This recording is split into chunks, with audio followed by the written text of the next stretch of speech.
Les forces russes ont lancé une offensive contre les positions ukrainiennes depuis plusieurs directions. Quelques chars dotés de protection de fortune contre les drones avancèrent lentement vers le village. Les véhicules ennemis purent s'approcher suffisamment pour entrer dans le champ de tir de l'artillerie ukrainienne.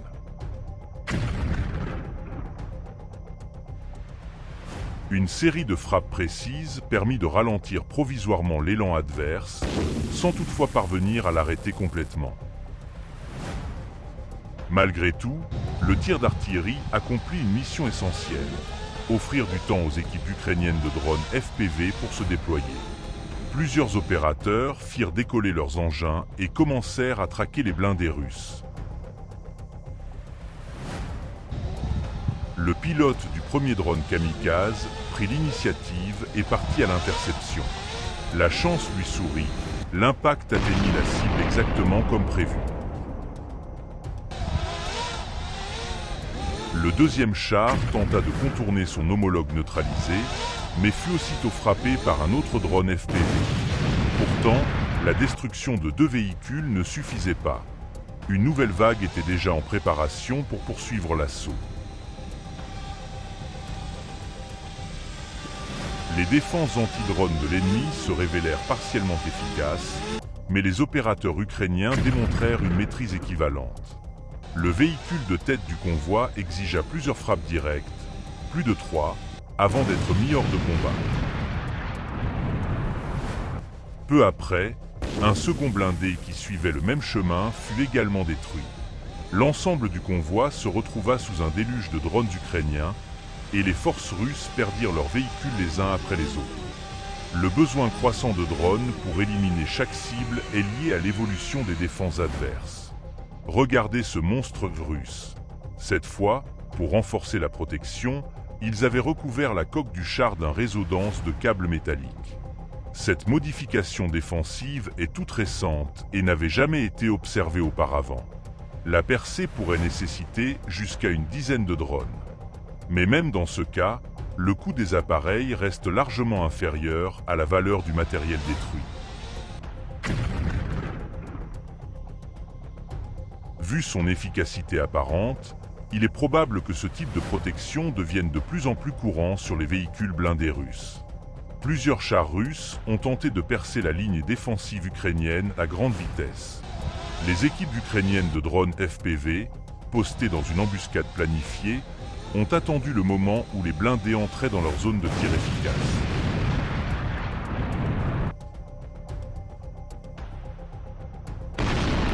Saluons l'armée ukrainienne pour son travail magistral.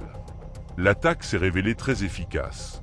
Profitant d'un moment de distraction des forces russes, les Ukrainiens ont lancé des frappes systématiques sur tous les véhicules entrant dans leur périmètre. Les soldats russes ont rapidement abandonné leurs blindés, pressentant le danger. Cette fois, la chance a souri aux pilotes FPV. La porte était restée ouverte. Frapper depuis l'intérieur reste la méthode la plus économique et efficace, et le résultat s'est vu immédiatement. Mélangez des compétences de pilotage aiguisées avec un peu de chance, et vous obtenez un impact spectaculaire qui parle de lui-même.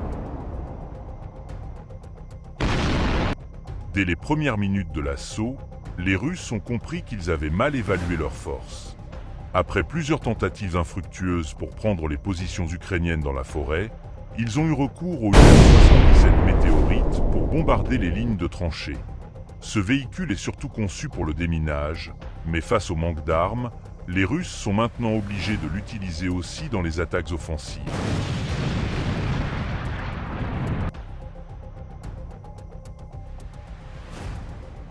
Malgré des bombardements systématiques et soutenus, les forces russes n'ont pas réussi à déloger les défenseurs ukrainiens, qui sont restés solidement retranchés.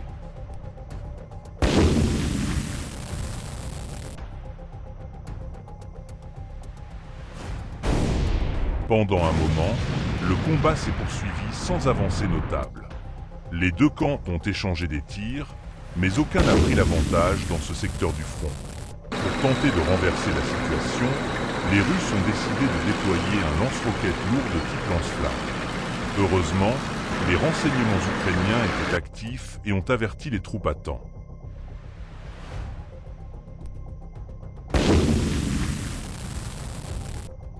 Les Ukrainiens se sont retirés de leur position quelques minutes seulement avant le début de la salve, montrant une coordination efficace. Les Russes ont continué à tirer, ignorant que toute leur planification minutieuse les rendait vulnérables. Les pilotes de drones ukrainiens sont intervenus, non seulement pour protéger leurs camarades, mais aussi pour frapper durement tout matériel précieux que l'ennemi avait avancé.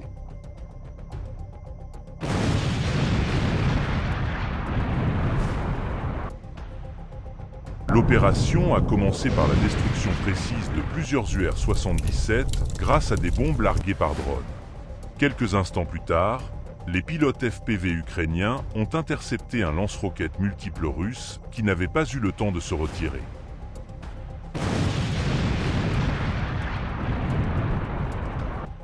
Bien que les opérateurs de drones agissent loin de la ligne de front, leur travail n'est pas moins périlleux que celui de l'infanterie. Les deux camps chassent activement les pilotes FPV et les moments les plus dangereux se produisent lors des rotations. C'est à ce moment que l'ennemi tente de surprendre les équipages. Cette fois, les forces ukrainiennes ont repéré un drone russe arrivant directement sur eux juste à temps et ont pu évacuer leur véhicule. L'attaque a échoué. Toutes les troupes ukrainiennes ont survécu et le blindé est resté intact. Deux blindés ont tenté de percer vers les positions ukrainiennes à grande vitesse, mais leur plan a échoué dès les premières minutes. Un drone FPV a frappé le véhicule de tête, faisant perdre le contrôle au conducteur et le projetant dans les arbres. Le deuxième pilote est arrivé juste à temps, a visé calmement la cible immobile et a porté un coup précis.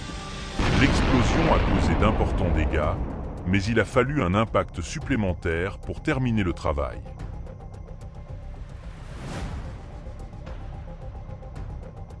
Après avoir éliminé la première cible, les pilotes ukrainiens se sont tournés vers son partenaire. Il n'a pas été très loin.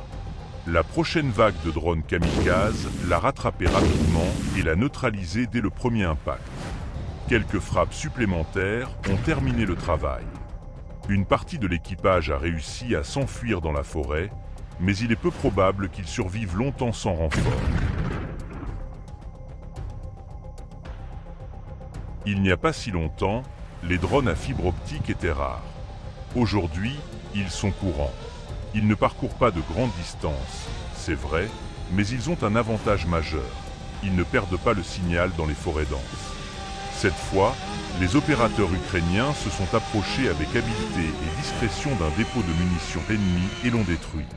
Le pilote s'est approché avec précaution et a frappé là où l'ennemi s'y attendait le moins.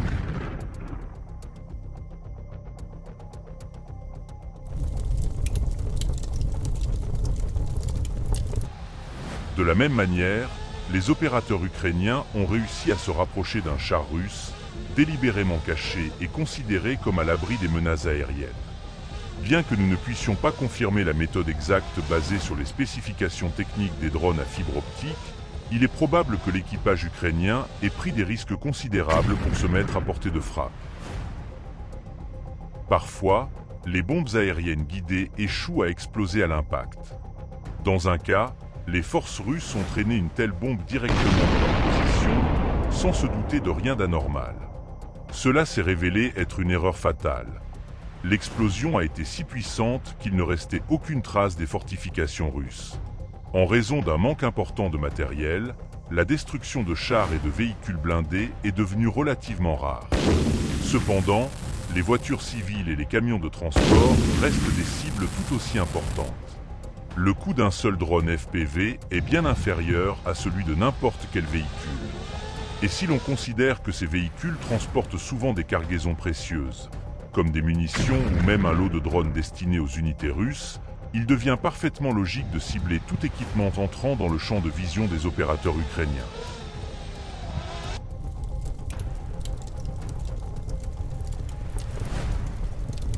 Bien sûr, les drones FPV sont désormais responsables de la majorité des pertes de véhicules des deux côtés du conflit.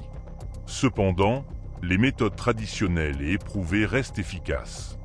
Un drone de reconnaissance ukrainien a repéré un groupe de soldats russes cachés dans une forêt, accompagné d'un Kamaz 63500 AT, un véhicule militaire spécialisé conçu principalement pour remorquer des obusiers de 152 mm et transporter des munitions. Cette fois, ce n'était pas un drone FPV qui a fait le travail, mais un tir d'artillerie précis à environ 13 km de distance.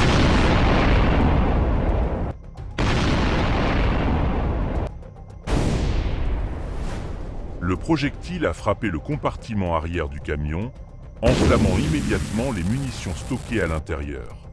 À partir de là, il ne restait plus qu'à attendre que les flammes fassent leur travail, détruisant progressivement le véhicule et sa précieuse cargaison. Les services de renseignement ukrainiens se sont simplement contentés d'observer le spectacle enflammé à travers les caméras de leurs drones. Ces soldats ukrainiens ont réussi à repérer un drone se dirigeant directement vers eux juste à temps. L'un d'eux a même tenté de l'abattre, mais sans succès. Le véhicule a rapidement été enveloppé par les flammes, mais grâce à la vigilance et à la rapidité de réaction du conducteur, tous les soldats ont survécu sans blessure. Immédiatement après, ils se sont précipités vers la lisière la plus proche de la forêt, car là où il y a un drone, d'autres sont probablement à suivre et hésiter pourrait être mortel. Une autre tactique FPV courante récemment est le FPV serveur ou FPV endormi. Cela consiste en un drone FPV classique, modifié avec des jambes d'atterrissage. L'opérateur le dépose sur un point d'embuscade et le laisse en attente, économisant la batterie jusqu'à l'apparition d'une cible. Ces drones peuvent souvent être neutralisés par des frappes aériennes classiques, mais seulement s'ils sont détectés à temps. Dans ces images, un conducteur ukrainien a réussi à repérer une de ces mines terrestres au tout dernier moment. Le drone a été abattu juste au moment où il tentait de décoller. Quelques mètres de plus et le résultat aurait pu être tragique.